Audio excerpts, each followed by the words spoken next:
I don't answer questions. Okay, I don't really know how to respond to that, sir. You bastard. Bastard. You either fight me or you lose your teeth. You find me up UCTs. Captain Awesome.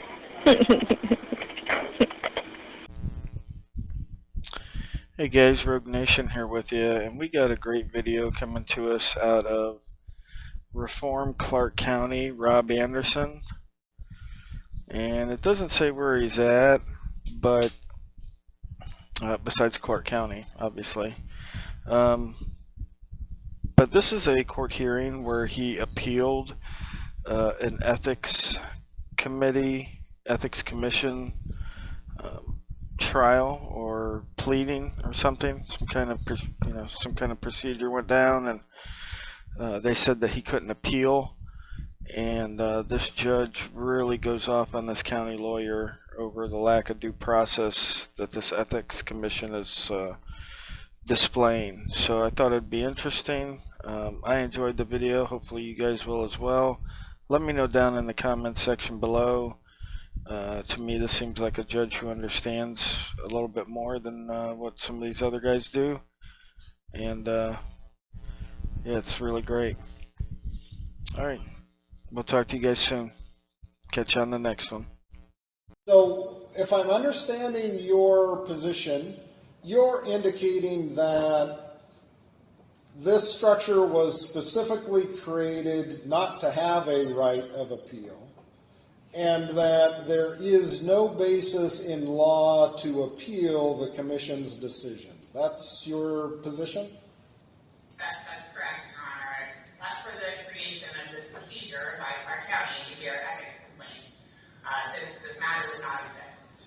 So let's say that the decision from the commission was different than what happened here, that instead of denying Mr. Anderson's complaint, they found the complaint was founded, they moved forward with an investigation, and they found specific ethics violations on the part of these individuals. Two of them on the one, I think, are related to the prosecuting attorney's office. The other one, I believe, is the county auditor. Your position is those three individuals would have absolutely no right to appeal the commission's decision. Not unless there was another basis for appeal under the law. So, for example, if there were an employment action taken, perhaps there would be a basis for an appeal in that situation. But that's not the scenario we're presented with here, right? We're being presented with a situation where the Ethics Review Commission has dismissed complaints for lack of any basis under the law. That does not create a right of appeal. It is possible that in an alternate scenario, if there were some other finding that was appealable, that there could be that right, like, for example, in the context of an employment-based decision.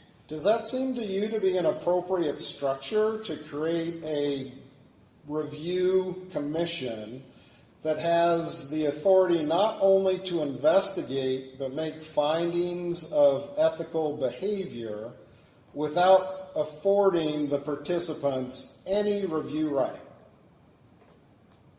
I think it is, Your Honor, for the reasons I mentioned, in that but for the creation of this process, there wouldn't be a review right at all, right, unless there was some other mechanism to bring a legal claim against one of the individuals involved in these scenarios. And there are many public entities across Washington that don't have a system like that. So in this instance, Clark County has created the opportunity to review conduct that citizens believe is unethical by county employees or by county officials. However, they didn't invite, continued litigation in the event that those complaints are found to be unfounded. And that's a reasonable limitation, I think, for a public entity to put on a process that it has created. So what other county-created processes are you aware of that there can be a determination made as far as fault of conduct but not allow a basis for appeal?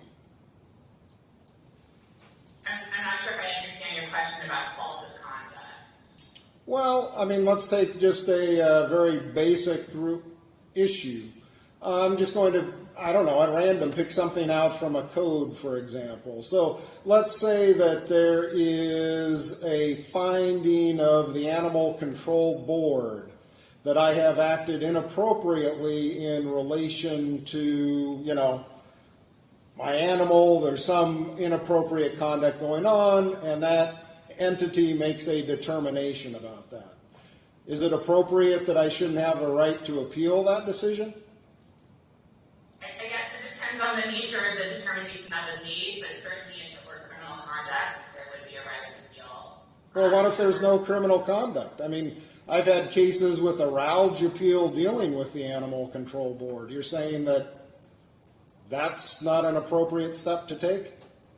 Yeah, as a speaker, I don't know if there is a right of appeal from the Animal Control Board, but I guess what the distinction I would make, and this is an argument that Mr. Anderson made in his response to our motion, is that there are due process issues that are involved, and there certainly would be in the context that you're raising, whereas there are not here. Mr. Anderson has not identified any personal right, let alone a deprivation of life, liberty, or the right to pursue happiness that's involved here. This is simply an outside citizen coming in and saying, I think this conduct constitutes an ethics violation.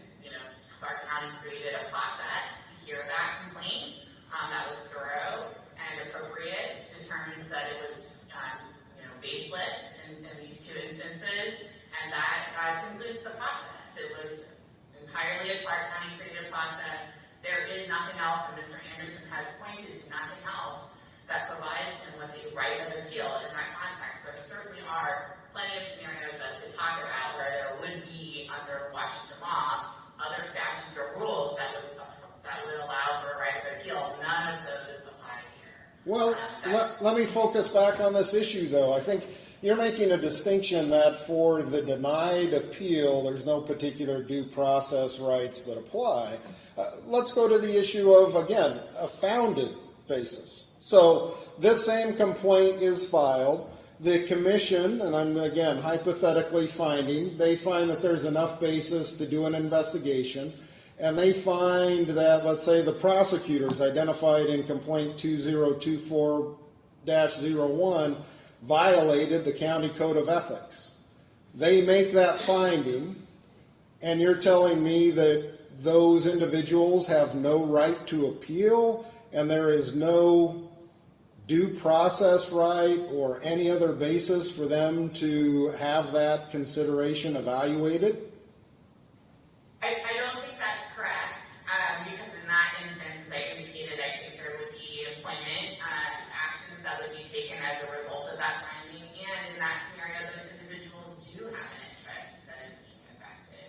I think, one of the more comparable scenarios this court could look at for this situation is what the Washington State Bar has done for individuals who have made an ethics complaint against lawyers in Washington. And courts, both federal and state courts have recognized that individuals don't have a private right of action to pursue the WSBA if it determines that an ethics complaint is not founded. This is just simply a process to hear complaints from citizens with respect to county employees and officials. If they are found to not be founded, then that ends the process. The county could have provided for a right of appeal if it determined that it were appropriate. It did not in this instance, and there isn't any other statutory procedure or rule that provides that right of appeal here, and that is what is required. I guess I would circle back and note that the procedure that Mr. Anderson identified in the APA doesn't apply. That's undisputed. And at this point, unless this court can find some procedure that, a statute or rule that applies to provide a right of appeal here, then that lacks jurisdiction. Our opinion needs to dismiss this matter. Well, and hold on. I'm backing up again from a more broader scope with my next question. I understand your position is that Mr. Anderson, specifically in this case, filed his petition relying on the APA, and I understand your position as to why you think that doesn't apply. My questions more recently in this next one are going to focus on the more broad concept of this structure generally, and how, because of that general structure, I need to evaluate it in this particular case. Going back to your last point that you were just making, how about the issue of a writ of certiorari? You don't think that creates a basis for a court to review this outcome or procedure? I think that if Mr. Anderson had filed a petition for a writ of certiorari and alleged the grounds for a writ of certiorari, we would be having a different conversation than we are now. He did not do that.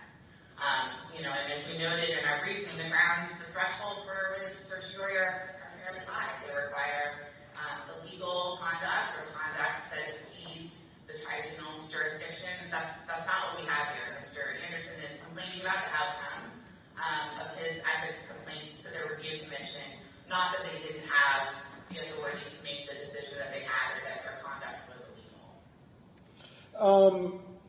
Is your involvement with this case tied at all to the issue of the claim and allegations having been made against prosecutors from the county in this case? In other words, is that the reason why there's not a representative from the office that's arguing this on behalf of the county?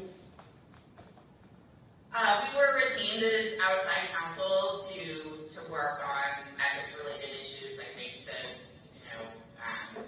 make sure that the representation was objective. Does that answer your question? Yeah, it answers it adequately enough. Okay. Do you think that there is any value to examining the Clark County process within this ethics commission and its code as compared to other counties in the state?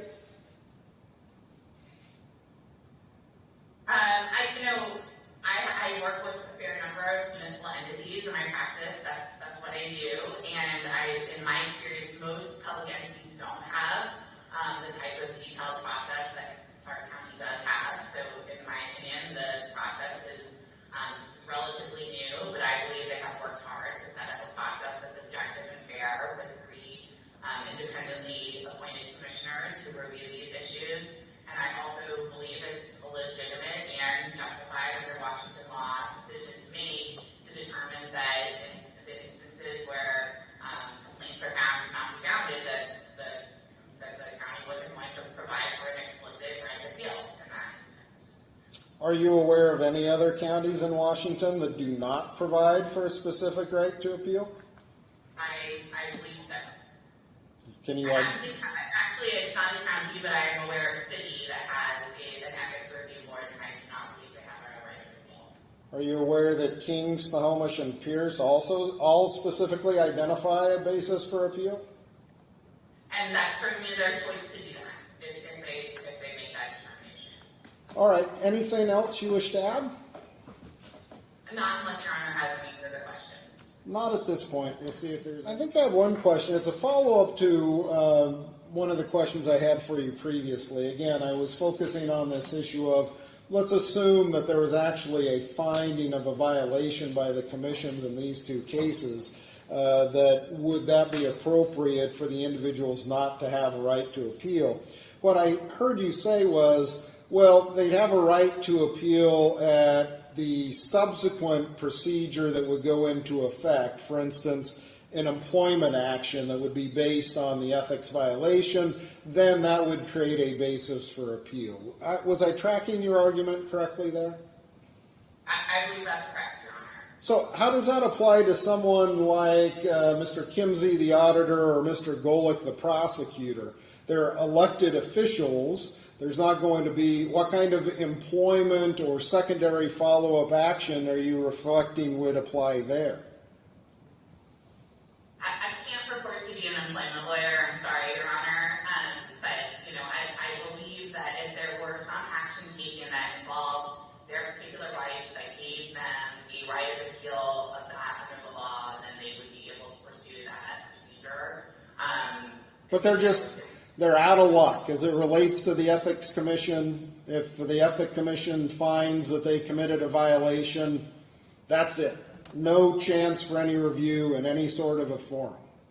Well, there is a very robust procedure associated with this ethics review process. So we are at the very initial stage of it here with respect to Mr. Anderson's petitions. Well, let me just jump in there. Hold on.